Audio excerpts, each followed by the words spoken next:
tech billionaire, Mark Zuckerberg. He and his wife donated at least $400 million to a certain group, and that group has now been accused of contributing to constitutional violations in key battleground states. So the group that we're talking about is called the Center for Tech and Civic Life, and it's a national nonprofit that's based out of Illinois. So what did this group actually do with Zuckerberg's $400 million? They provided funding to over 2,500 election offices across the country to run elections. Their money was used to pay poll workers, put up ballot drop boxes, and acquire mail-in ballot equipment and supplies.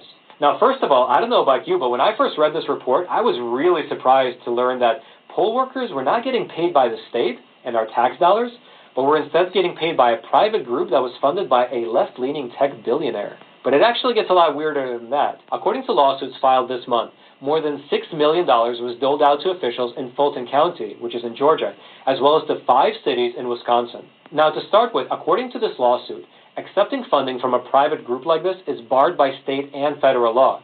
But it goes much further, because the lawsuit alleges that these funds were sent and used to facilitate specific violations of state law. In Georgia, it claims that this money was used to pay ballot harvesters, deputize and pay political activists to manage ballots, and consolidate the vote counting centers into urban areas to facilitate the movement of hundreds of thousands of questionable ballots in secrecy without legally required bipartisan observation. Over in Pennsylvania, the money from Zuckerberg led to Democratic strongholds taking steps to let voters cure or fix ballots, things that were not allowed in Republican-dominated areas, basically creating a two-tiered voting system. According to the former Kansas Attorney General, Democratic strongholds with Zuckerberg money actually cured absentee ballots that were flawed, contrary to Pennsylvania law, while Republican strongholds refused to lie and in addition didn't have the resources to cure ballots because they did not have Zuckerberg funding. Now, according to agreements between the center and the city of Philadelphia that we here at the Epoch Times were able to review, the center agreed to pay $10 million to help the city run the general election, citing the pandemic as the main reason. Which sounds altruistic, but listen to this. According to the lawsuit, ballot boxes that were funded by the center were densely placed in Delaware County, which is right outside of Philadelphia and leans heavily Democrat. But very, very few ballot boxes were set up in the 59 counties that lean for Trump.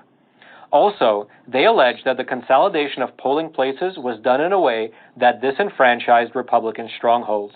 Now, we reached out to Philadelphia city commissioners, we reached out to the center, and we reached out to Mark Zuckerberg for comment, but we have yet to hear back. Now, this story here really highlights, at least to me, the need for an honest media in this country that reports things accurately. Because this might be the very first time that you're hearing about this giant $400 million donation given from Mark Zuckerberg to the center to help facilitate the elections across this country.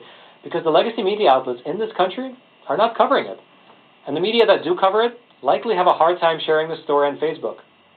I wonder why. Now, we'll throw the links to these articles in the description box